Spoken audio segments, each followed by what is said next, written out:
This is MacroVoices, the free weekly financial podcast targeting professional finance, high net worth individuals, family offices, and other sophisticated investors. MacroVoices is all about the brightest minds in the world of finance and macroeconomics telling it like it is, bullish or bearish, no holds barred. Now, here are your hosts, Eric Townsend and Patrick Ceresna. MacroVoices episode 442 was produced on August 22nd, 2024. I'm Eric Townsend. Saxo Bank's chief commodities strategist, Ole Hansen, returns as this week's feature interview guest.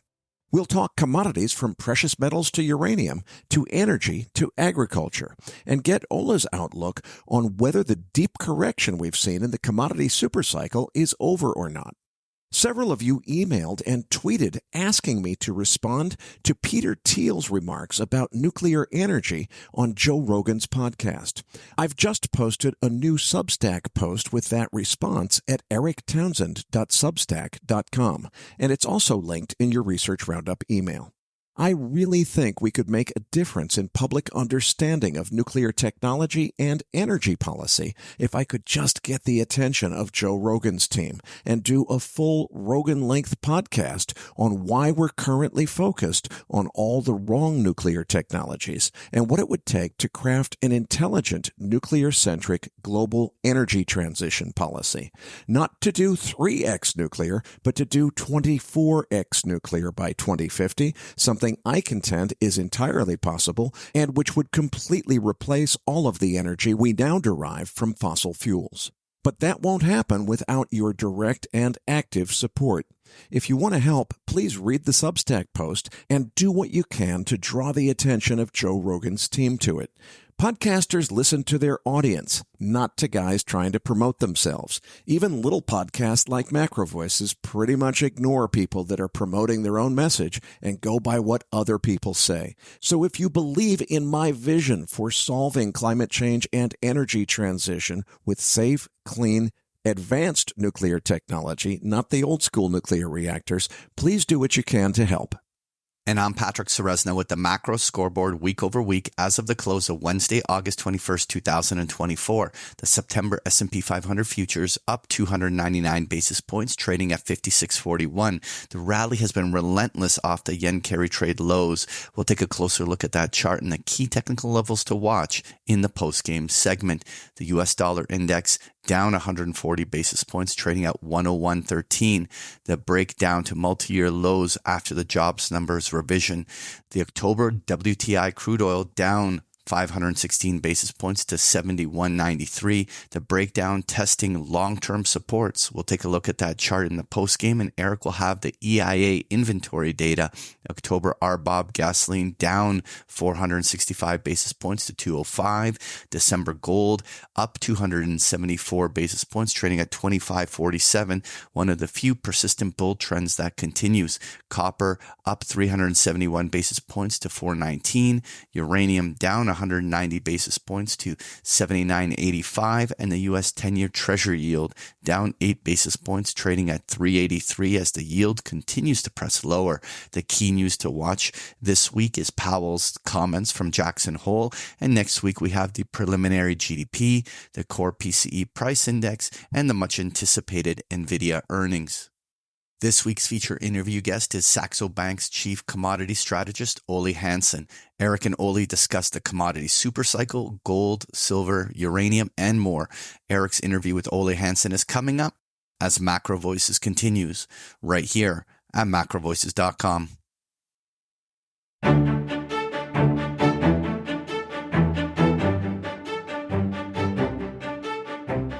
And now with this week's special guest, here's your host, Eric Townsend.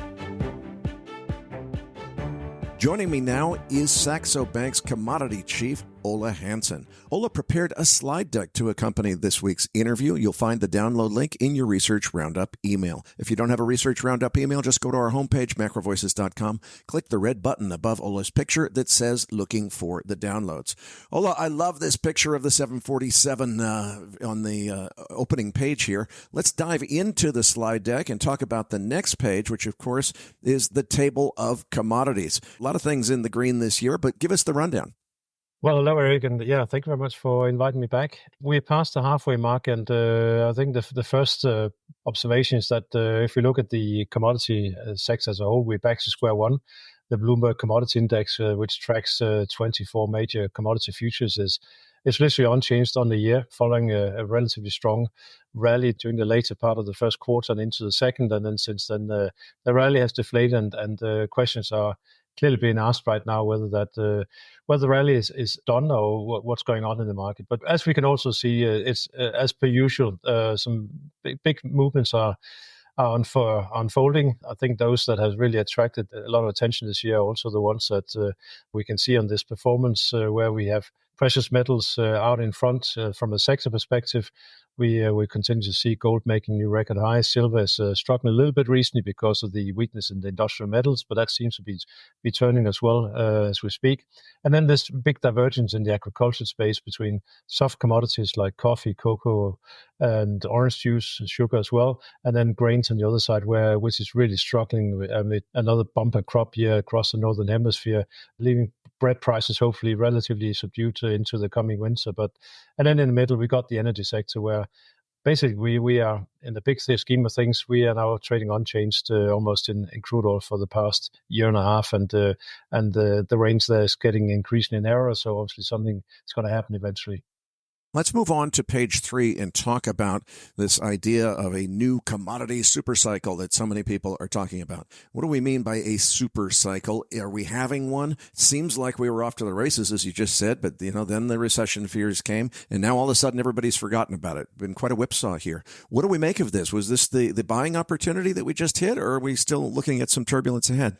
If you look at the super cycles we had in the past, especially the big one that happened at the start of this millennium, I was in London trading for hedge fund that time. I remember this one very, very fondly. We had some massive run-up in commodities during that first decade.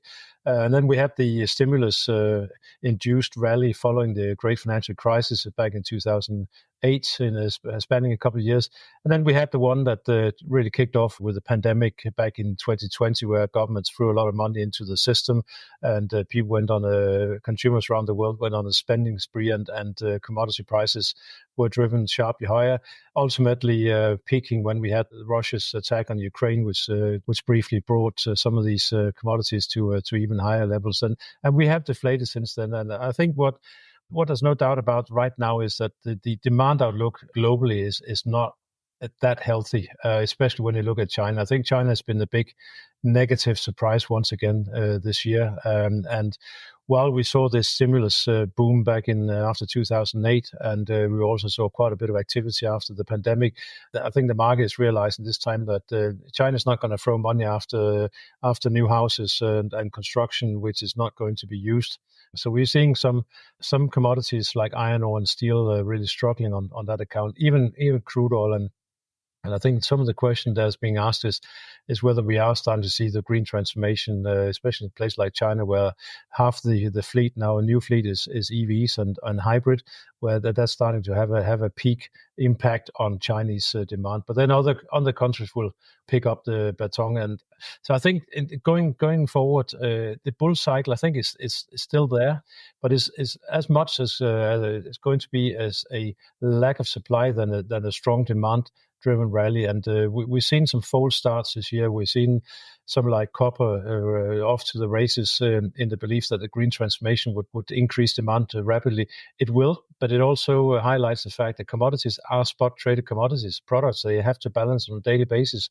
And you cannot buy a commodity in the belief that it will be tight next year. It has to be tight now for the price actually to be supportive. And that's the experience I think we've had in the past 3 months, that some of these commodities probably have run ahead of themselves. Even though the long-term outlook looks great, then the short-term outlook is not enough to support the rally, and that's really where we are. But I highlighted several things, areas that could drive such a rally, and I think most of these are still really in place. And with that in mind, I think it's more a question of being patient than completely giving up on the idea that we're going to see higher prices. Moving on to page 4, I think most of our listeners are familiar with the concepts of backwardation and contango. For anyone who isn't, just listen to one of Ole's previous interviews. But as we look over on the right side, what is the red line about? How does that relate to cost of funding, and what does it mean in terms of how these commodities are all performing? Well, it basically means that you can go in and just check the spot price of a product and then check what the price is 12 months out. And then you can get the percentage difference between the spot price and the price 12 months out. And if the price 12 months out is lower than the spot price, then we have backwardation. If it's higher, then we have contango. And just to some of the classic examples right now, we have natural gas where the backwardation or the contango is quite extreme, basically meaning that the current price is way cheaper than what the price is expected to be in a year's time. And you can go in the other direction where we have something like WTI crude at the other end of the scale, where prices a year out is trading lower than the spot price, and that's backwardation. But the red line, that really is the neutral rate, you can almost say, because what is it they don't deliver that, for instance, the bond market delivered? That is interest. And that basically also means that if you are long commodities, you have to fund it. And what is the funding cost? And we use, as we're looking at the 1-year spreads here, we are also using the 1-year T-bill rate. That was recently around 5%. It has started to come down as we anticipate rate cuts to start fairly soon. That basically shows that the red line is the neutral rate, because if you buy gold today, as an example, and you hold it for a year, then you're basically losing whatever the T-bill, the funding rate is. So that's around 4.5% right now. And that's what the red line is reflecting. So normally you would say contango, markets in contango, that's because they're oversupplied. But you have to move down the bar a bit in order to get the starting point correct. And that basically means, looking at the red line, quite a few of these are actually trading at almost what you can call backwardation, simply because the prices, the spreads are less than what the cost of the funding cost of the holding the position for a year. So as we move towards lower rates, as the Fed starts to cut rates, then the funding costs will come down.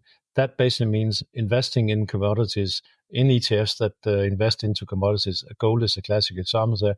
That will come down as well. And that potentially may open up new interest from investors that may have been balking at the idea of buying into commodities with this kind of carry that they had to pay away to be long in commodities. So that's why we're seeing this red line eventually starts moving closer to zero, and that will potentially attract some fresh demand into commodities.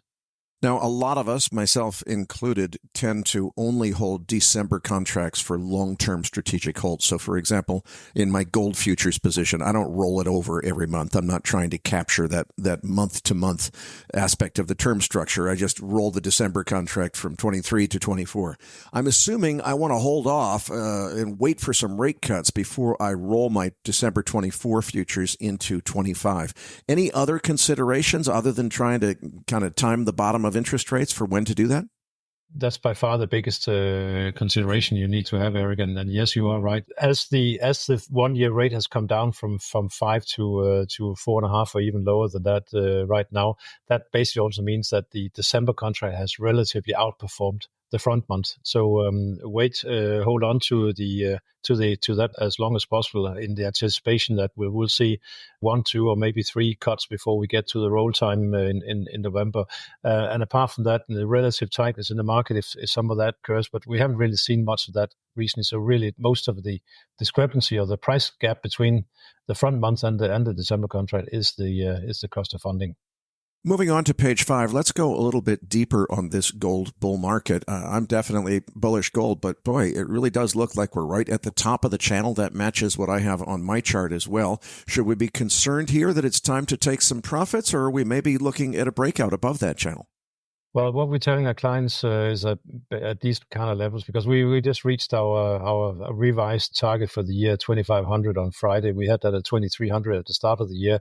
I obviously had to revise it when we broke high, and I kind of used that channel also as a point, because again, whether it's 2,500, 26, 2,700, that's anyone's guess. But we have rallied a long way already this year. We're up around 22%. The corrections has been extremely shallow, and that basically indicates that there are buyers and dips in this market, and they have been active since at least since October last year.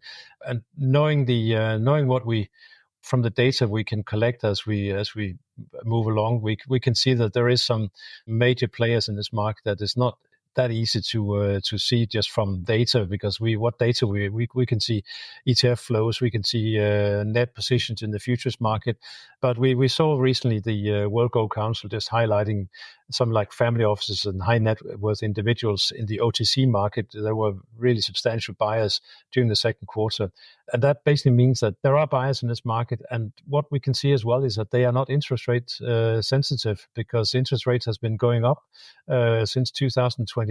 It has plateaued now, and now we're looking for cuts. The rally has occurred while rates were going up at the same time. So we have investors out there who are buying gold not because they're looking at trying to look for correlations to interest rates. They're buying it for other reasons, and some of the reasons that are well known, and we highlighted them on the left hand side. And I think the one that's really starting to sneak in as well is simply a great deal of uncertainty regarding the presidential election in the US in November. Because at this point in time, it really seems like we got two candidates willing to offer anything in order to get elected. That basically means they're going to spend a lot of money they don't have. And that means the debt burden of the US government is going to go up even further.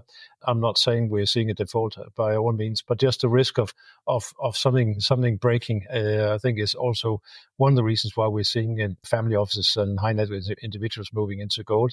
On top of what we're seeing already from central banks, who are worried about the clunking fist of the West taking their money away, like what happened with Russia, and this whole de-dollarization move, and then again, also in China, where the property sector was the preferred choice when it comes to investing for your future and for your retirement. That seems to have been broken for now. And that means middle class, wealthy investors in China, they look towards other markets, and gold is one of them. Let's go a little bit deeper on de-dollarization and central bank demand, because I think that's where a lot of the buying has been coming from. Back in the day, what we used to say in professional finance is, the gold bugs might have a point philosophically, but the reality of the system is the entire system is designed around the U.S. dollar. You can't just ditch the U.S. dollar because all of the systems are designed around it. Seems to me like the pressure from other governments to eliminate some of those risks you talked about the U.S. being able to seize their assets and so forth, is maybe starting to force that change that a lot of people thought would never come. Am I right to think that? And if so, how long does it take before we have a realistic chance of the dollar being displaced as global reserve currency? Oh, gosh.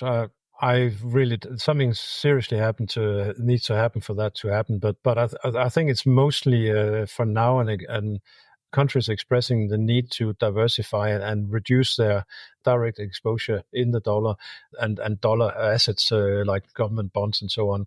What's categorizing the reserve currency are things like very, very deep liquidity and the general use, and the dollar is still really reigning quite on top when it comes to that, and liquidity especially. And in order to talk about alternative currencies backed by other countries, well, it doesn't really help when some of these other countries still have currencies that they try to control themselves. It has to be free floating for that to really happen. But I think the move is ongoing, and it will continue. But for it really to have an impact, that will require a lot more gold to be accumulated. And if that is the case, then that underlying bid that we've seen in gold for the past couple of years looks set to continue. Now, on page 6, you make the point that what happens to gold usually happens even bigger and better in silver. Seems to me in this cycle, though, silver hasn't quite outpaced gold the way we might have expected it to.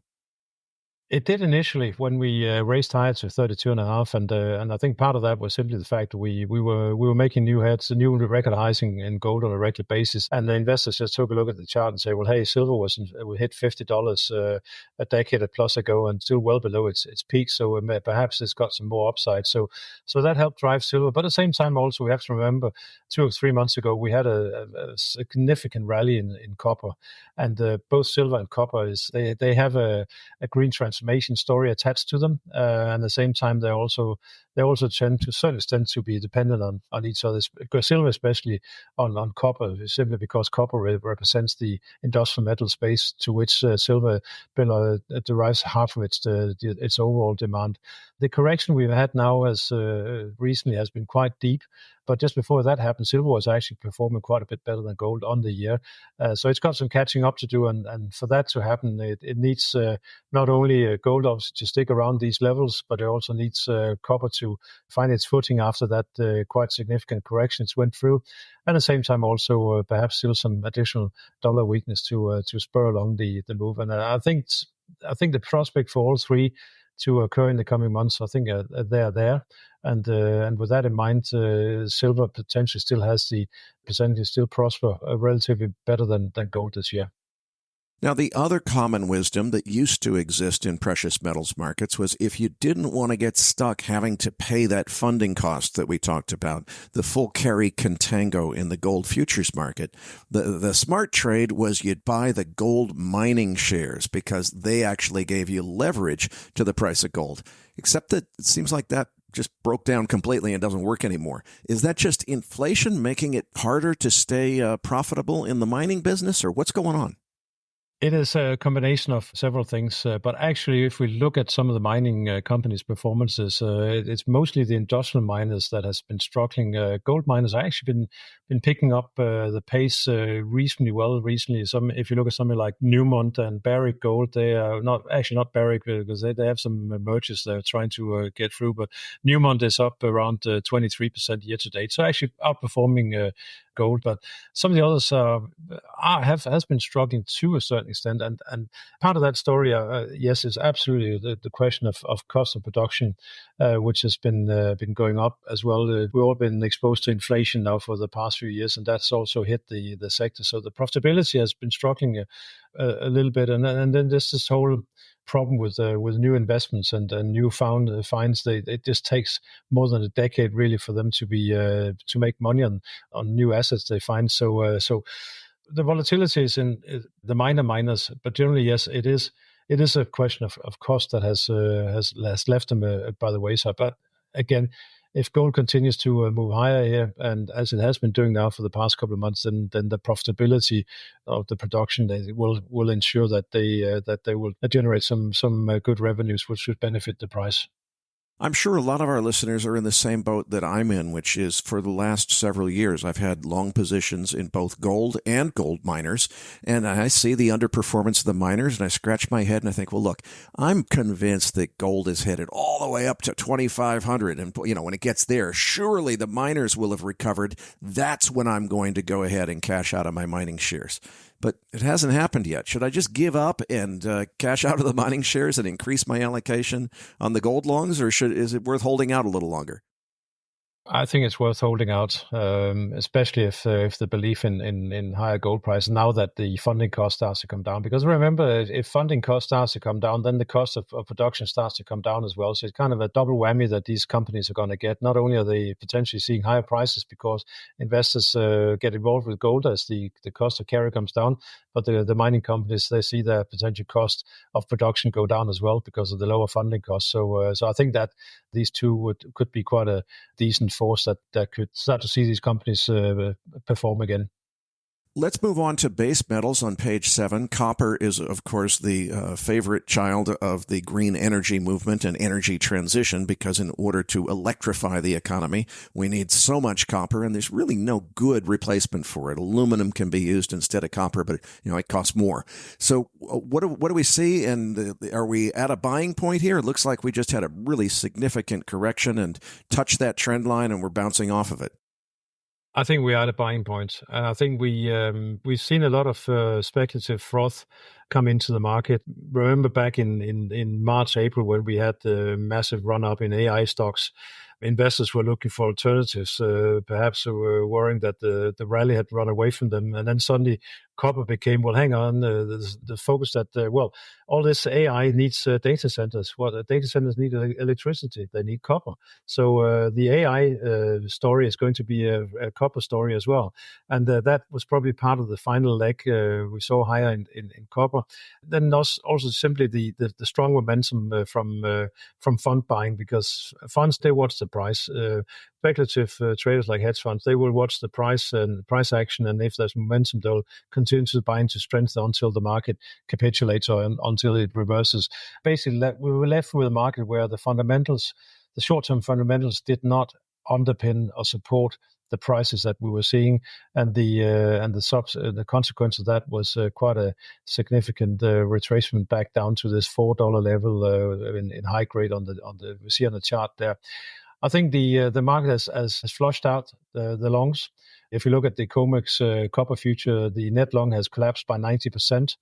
We're nearly back to neutral. That basically means there's potentially a lot of fresh new money that can move back into the market when the technical or the fundamental outlook play ball. The technical outlook is starting to improve. The fundamental outlook probably needs some more work to be done, simply because we have seen this big spike in copper inventories at exchanges monitored by the big exchanges in London, New York, and Shanghai. And just last week, we did see a small reversal. But what we have seen in the past few months is that inventories have started to come down in China, but they've just been exporting it out of the country because there was an arbitrage, and that basically means it's gone from Shanghai focused or monitored warehouses into LME monitored warehouses. We're not really out of the starting block yet, but I'll be watching these inventory levels quite closely in the coming weeks. That we need to see those start to reverse lower, and that could be a good sign. At the same time, we have some labor discussions going on in Chile right now. Last week, probably the rally kicked off with the risk of a strike action at the world's biggest mine in Chile, run by BHP, the Escondida mine, but that was solved over the weekend. But there are still quite a lot of units that need to agree on wage packages for the next 2 to 3 years. So that's one we need to watch. But generally, the speculative froth is out of the market, and the long-term outlook, in my mind, is most certainly still one where copper will be supported, simply because mining companies are more busy trying to cannibalize each other. They're buying each other, trying to buy each other's assets instead of trying to find new assets, simply because it's too expensive and it takes too long. 12 years on average now from first discovery to first metal, and that basically means we are potentially looking into a shortfall in the coming years. Not right now, and that's why the market has come down, because this market, you cannot buy copper in the assumption it would be tight in 1 or 2 years' time. You have to look at where is the situation right now, and right now it's still reasonably well balanced, perhaps with an overhang of supply, and that's why the prices come back down again. Ole, you're describing an imbalance between short-term and long-term fundamentals in terms of supply and demand mismatch. It just brings to mind another trade that many of our listeners are in, which is the long uranium trade. Feels to me like we've got an extremely long-term bullish opportunity, but maybe short-term is not quite in fashion right now. Is that what you think is going on, or do you have any other perspective on the uranium market? Well, I think just one word, absolutely. The kind of developments we've seen in those two metals this year has almost been identical. Quite a lot of speculative interest coming into the market at the start of the year, only for the supply and demand outlook not underpinning the very high price levels that we reached in uranium. Was 110 or something that we reached at one point. Now we're back into the 80s. We're down on the year. So I think it's the same story that's playing out there, that a lot of these investments had gone into not only uranium through ETFs, but also mining companies. There's been some dissatisfaction with that performance, and that basically led to some additional selling. So I think, again, just like copper, it is a question that we will see additional rollout of nuclear power in the coming years.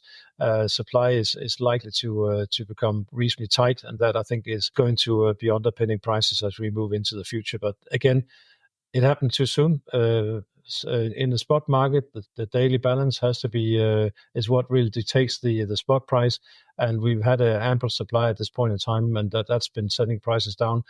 As we go into the future and demand starts to tighten, or supply starts to tighten up and demand goes up, then we should see uranium start to recover. As I think about that same phenomenon of imbalance between short and long-term supply-demand fundamentals, the next commodity that comes to my mind is crude oil. Hey, look at that. Next slide, crude oil, page 8. What do we got here? Well, on face value, we have a very boring market, to say the least, at least for the last year and a half. And you can say that's probably the success of OPEC Plus and their ability to maintain a stable price by cutting production. So it does indicate a market that would have been significantly lower if OPEC Plus hadn't taken barrels out of the market. And that raises obviously the question: well, can they ever get these barrels back into the market? And that's where some concerns are starting to come in from some of the data we see, that especially China, where it looks like oil demand is going to peak this year.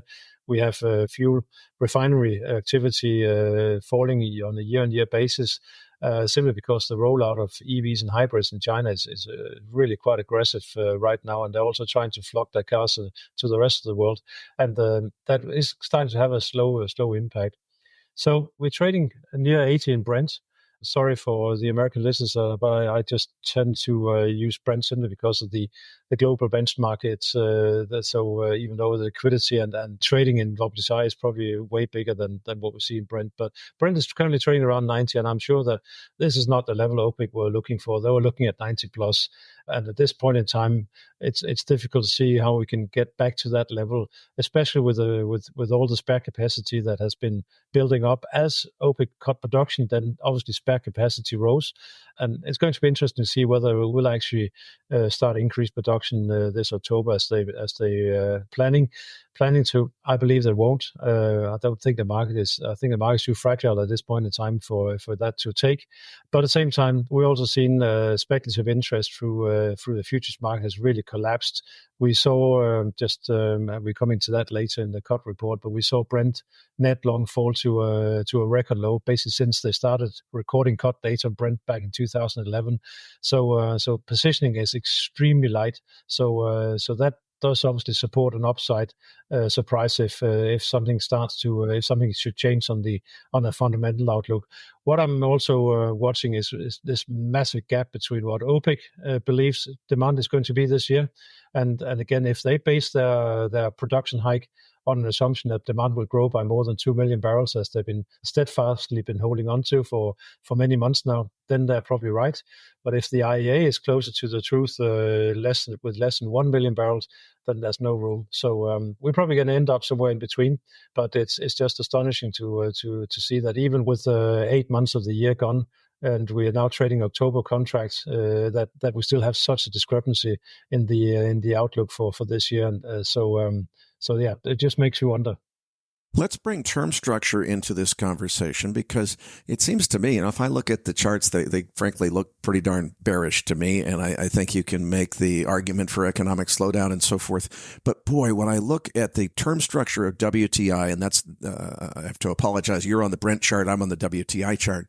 I look at not only a very steep backwardation, but that backwardation is not falling off at the very front of the curve as it very typically does when you see the beginning of a move toward contango. And although we did see some sell-off in that backwardation, it seems to be picking up again. I'm reading on Twitter about people talking about fears of tank bottoms in Cushing. We've had significant drawdowns in Cushing inventory, even as the national inventory has built in the same week. It seems to me like physical market tightness is a theme that maybe not everybody's talking about, but ought to be.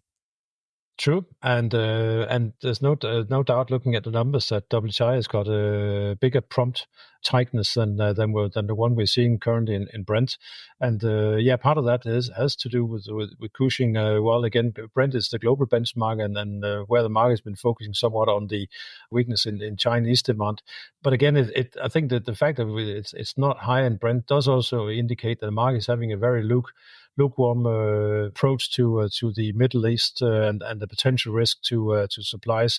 Basically, there's not a strong enough bid in the spot market there right now. But overall, yes, the market is still in backwardation, and especially in WTI, it's quite elevated, and I think there's something to do with it. There's been some flow reductions from Canada, I believe, down to Cushing, which is part of the story of lower inventories, but it's most certainly one that's keeping the prompt spreads relatively tight, and as long as we don't see these switch into a contango, then perhaps the market is running a little bit ahead of themselves in terms of expressing too much of a negative view on prices. Let's move on to agricultural commodities on page 9. What's the story here? Simply that we have a major discrepancy between the soft sector and the grain sector.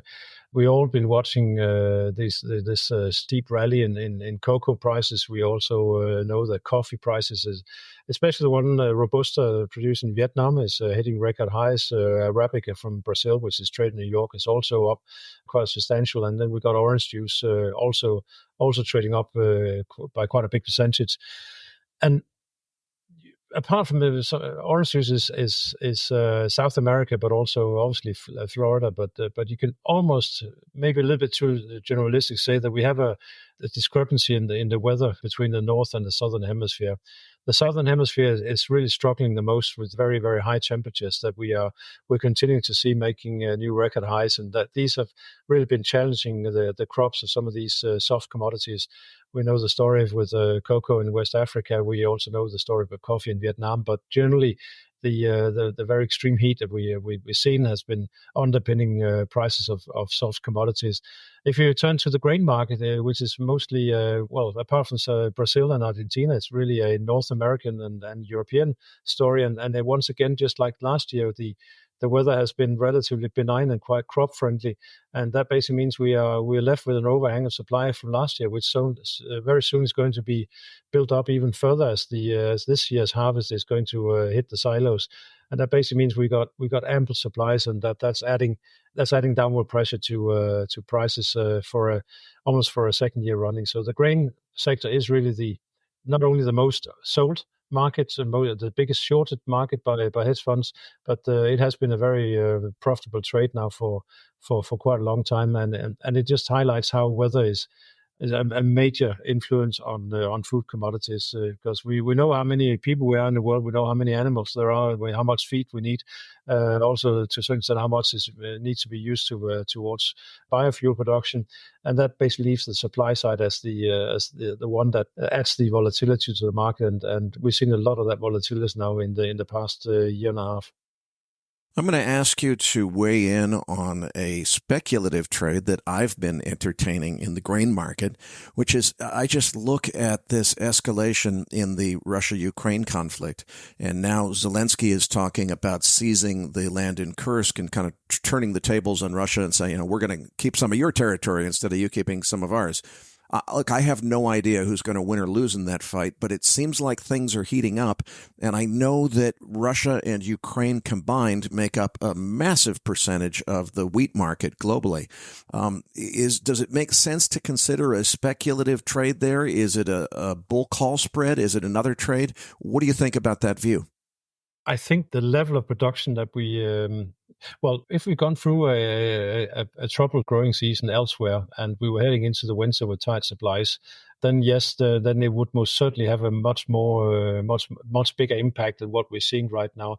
Russia is a major exporter, and they will continue to be able to export, weather permitting. And it looks like now an early scare has been mitigated by decent weather here towards the harvest period.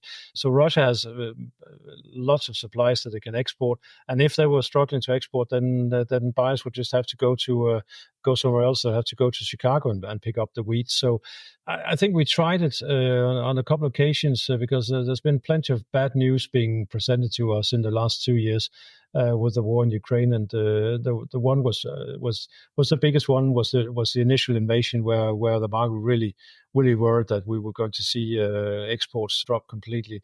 That didn't happen, and even though some of the export facilities in Ukraine gets bombed on a regular basis, they still managed to get the wheat out, and Russia most certainly as well. So I think it's a difficult one to trade, and again, looking at spreads, that should obviously then be within the same crop year. We're comparing spreads for a futures price 1 year to next is like apple and pears because there's a new season in between, which is weather dependent. But generally, I will struggle to find the right trade for that. I've been looking at milling wheat trade in Paris.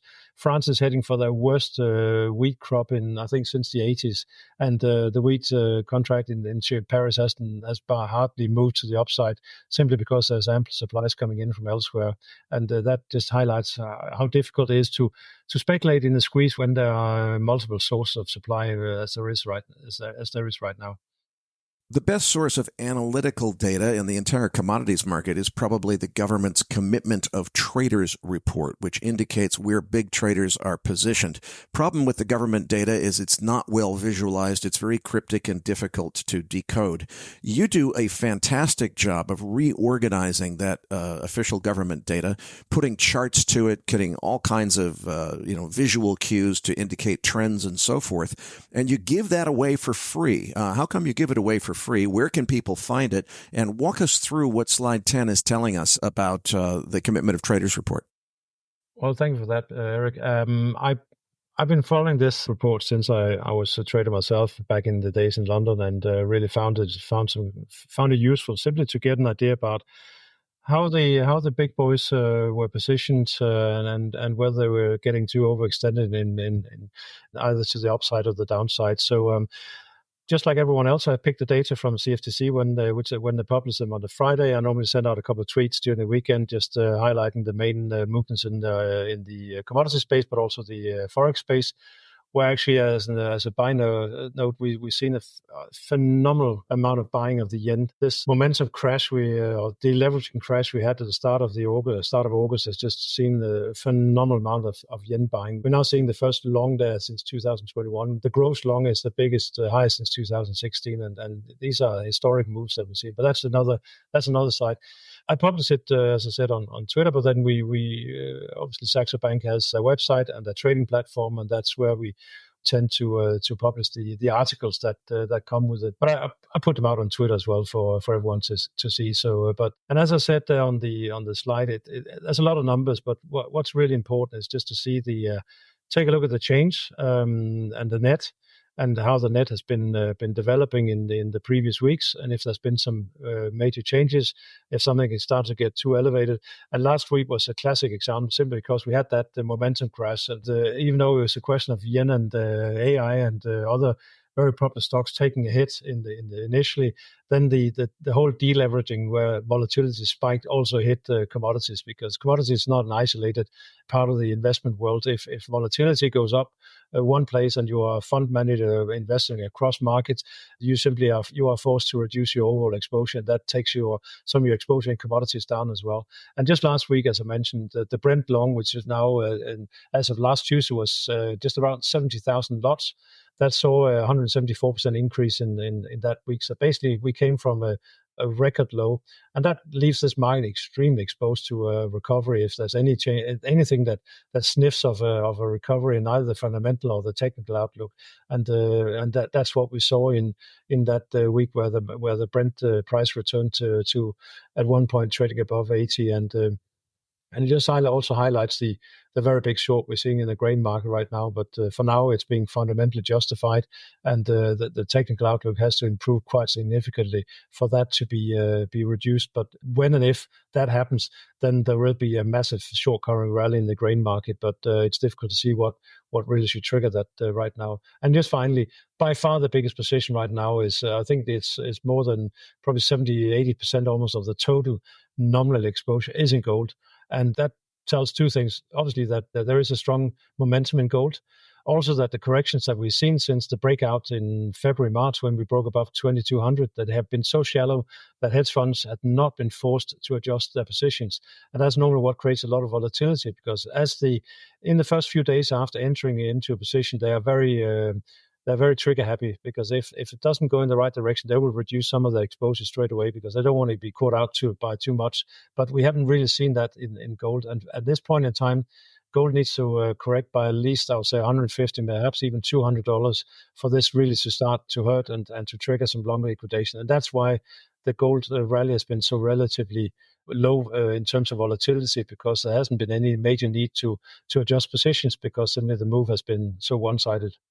You've got a contact information page on slide 12, which our listeners can use to see where to find you. But before I let you go, please tell us a little bit about your own podcast that you produce for Saxo Bank. Yeah, well, it changed a little bit in recent months. Yes, we used to do a daily one. It was growing in popularity, but we also had to take stock and see whether we were doing the right thing. So we're changing now to a weekly, more of a dialogue, one or two or three in the room, and by the time this episode is broadcast, we have recorded one where we will be looking at some of the same themes that we've been talking about today, Eric, but also how that works together with the equity market, whether there are some opportunities in the equity market related to commodities, and again also just discussing some of this about this cycle, that the so-called super cycle. So we do that on a thematic basis, on a weekly basis. Normally comes out on Tuesdays. Patrick Ceresna, Nick Galarnik, and I will be back as MacroVoices continues right here at macrovoices.com.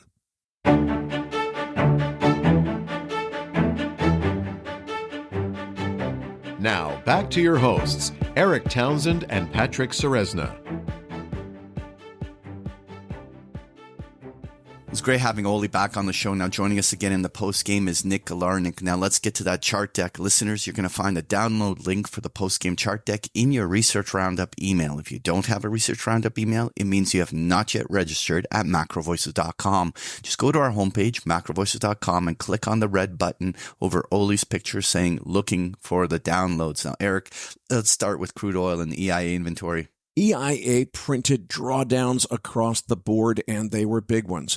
Crude oil drawing down 4.6 million barrels. Cushing, Oklahoma drawing down 0.6 million barrels. Gasoline drawing down 1.6 million barrels. Distillates drawing down 3.3 million barrels. That's a net petroleum products drawdown of a massive 9.5 million barrels. Meanwhile, U.S. production ticked back up 100,000 barrels to 13.4 million barrels. That's an all-time high on the weekly data series, and let's cross our fingers, maybe it's the beginning of a new trend. Can I hear 13.5 instead of 13.4 in coming weeks? Let's see what happens. But even that gigantic inventory draw wasn't enough to keep the market from selling off after inventory to retest the early August lows at a 71 handle on WTI. While the flat price is clearly suffering, we're still in a reasonably steep structural backwardation. So the physical market is sending a very different signal than the flat price. I still think geopolitical risks are underpriced by this market. But frankly, I've said that many times before, not to mention losing money betting on that view, only to be proven wrong, at least for now. But longer term, I really do think that we're headed higher on energy prices. Yeah, the price action has been incredibly weak, remaining below its 50-day moving average. All little rallies are immediately sold into, but we are approaching very key support lines all the way through 2023 and 2024. This $68 to $72 area has been where all of the short-term support lines have come in. With us in this oversold state and approaching these levels, it will be likely that we're going to at least get a reaction and a support line holding on the first test. What will be far more interesting is if that can establish a bottoming formation there throughout the remainder of August and early September, and whether or not that could be a turning point. At this stage, we're just going to be watching how the price action behaves along this key support line while it's still in this primary downtrend. All right, let's move on to the equity markets. Nick, I want to talk to you about the levels. What are you watching here on the S&P? Right now, spot price on SPX is approximately 56.30, and we have an implied move for the September 20th monthly OPEX of plus minus 170 points. Therefore, we have an upper implied move of 5,800, which would mark new all-time highs, and we have a lower implied move of 54.60.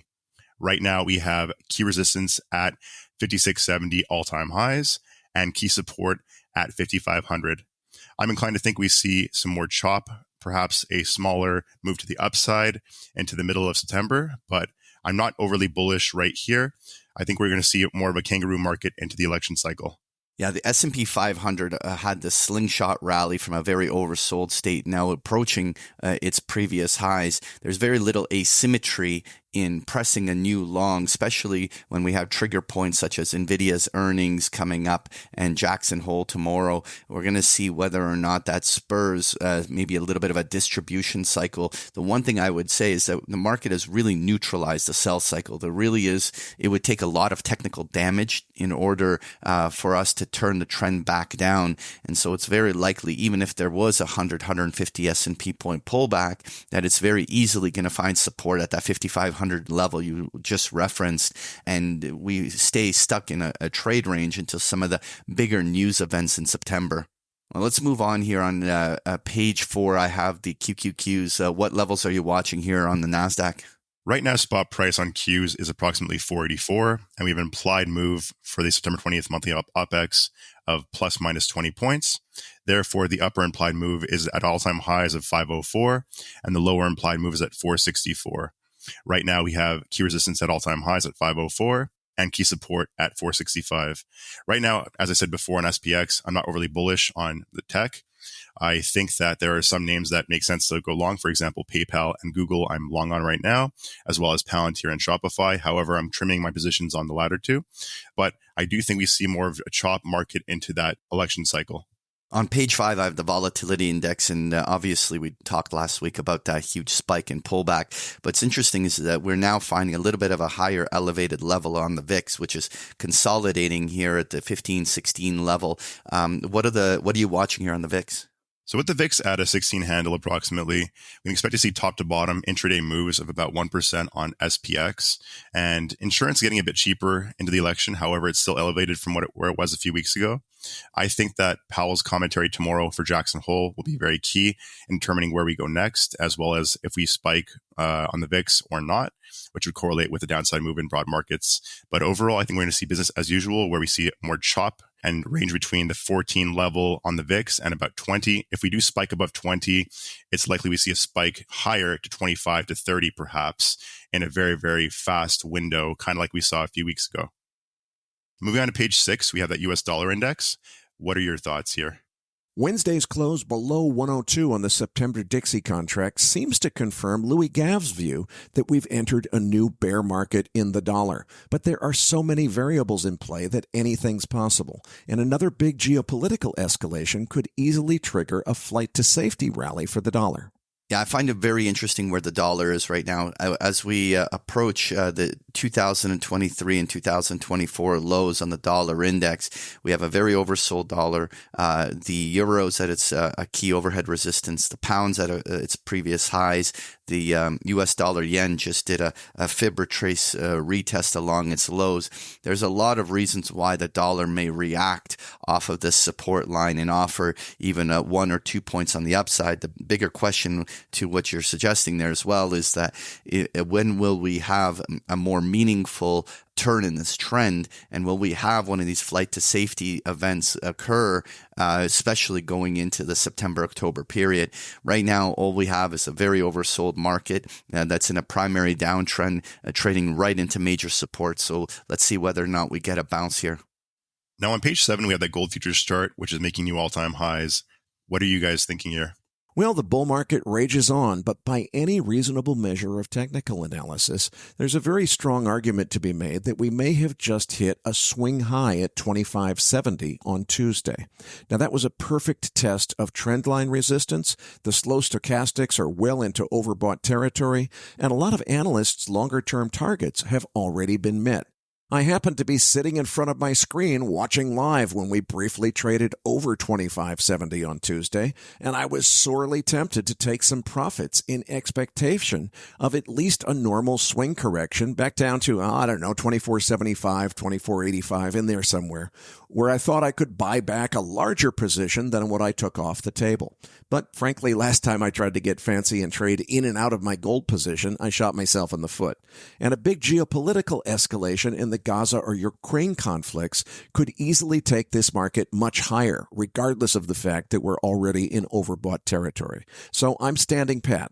I don't think this bull market is anywhere close to over, but there are plenty of good reasons to brace for a $50 to $100 move below Wednesday's close, simply as a normal price swing. If we get that correction, I'll definitely be adding to my longs below 2,500.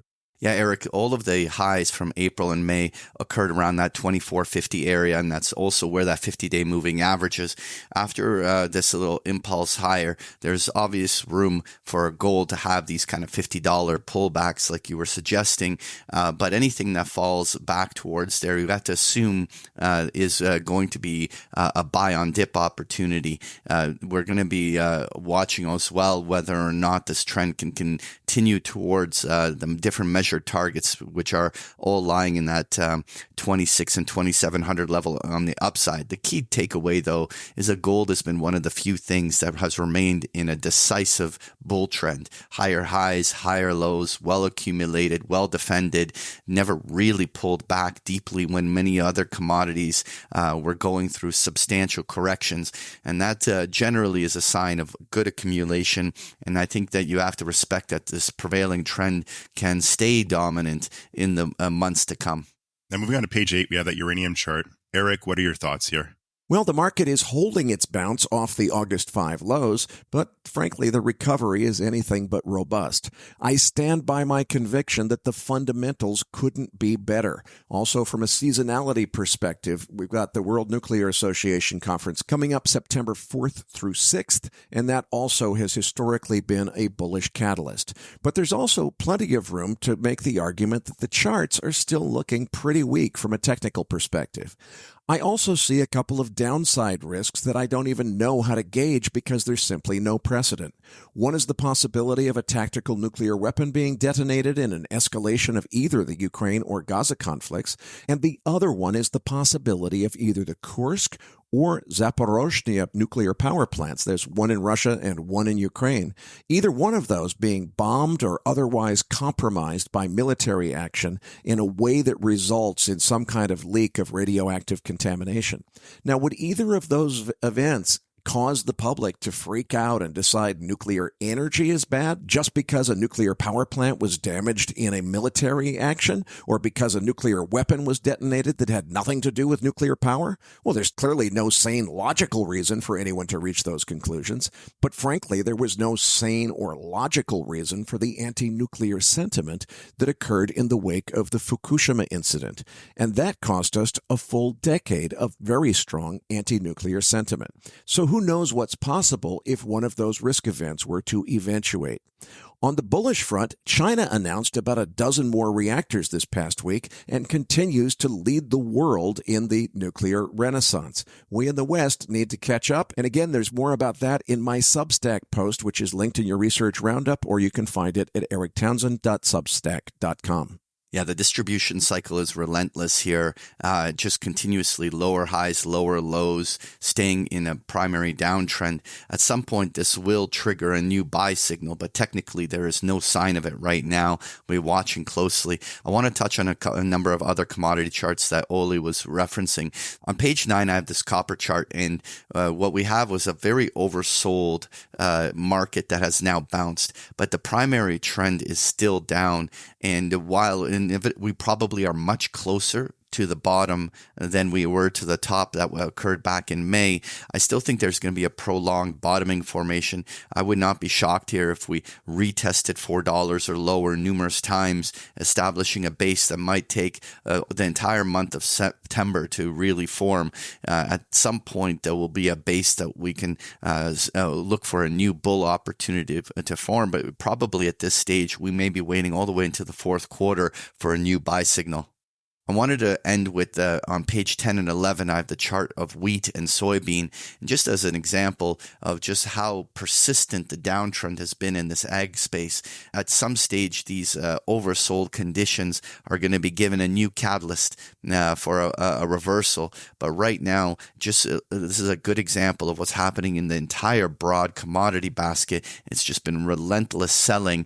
At some point, this is going to be a phenomenal opportunity, but there really is no technical signs of things like the bottoming formations, double bottoms, reversals, patterns of breaking descending trend lines. We're going to eventually see that, but it's no sign right now. And so again, this is probably going to take the entire month of September to establish key bottoming formations before we can get some new buy signals. Folks, if you enjoy Patrick's chart decks, you can get them every single day of the week with a free trial of Big Picture Trading. The details are on the last pages of the slide deck, or just go to bigpicturetrading.com.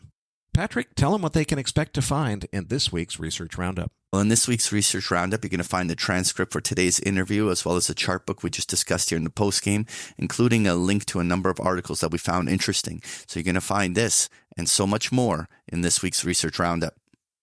Well, that does it for this week's episode. We appreciate all the feedback and support we get from our listeners and are always looking for suggestions on how we can make this program even better. For those of our listeners that write or blog about the markets and would like to share that content with our listeners, send us an email at researchroundup@macrovoices.com and we will consider it for our weekly distributions. If you have not already, follow our main Twitter account @MacroVoices for all the most recent updates and releases. You can also follow Eric on Twitter @Eric S. Townsend. That is Eric spelled with a K, and follow Patrick @Patrick Ceresna. On behalf of Eric Townsend, Patrick Ceresna, and myself, thanks for listening, and see you all next week.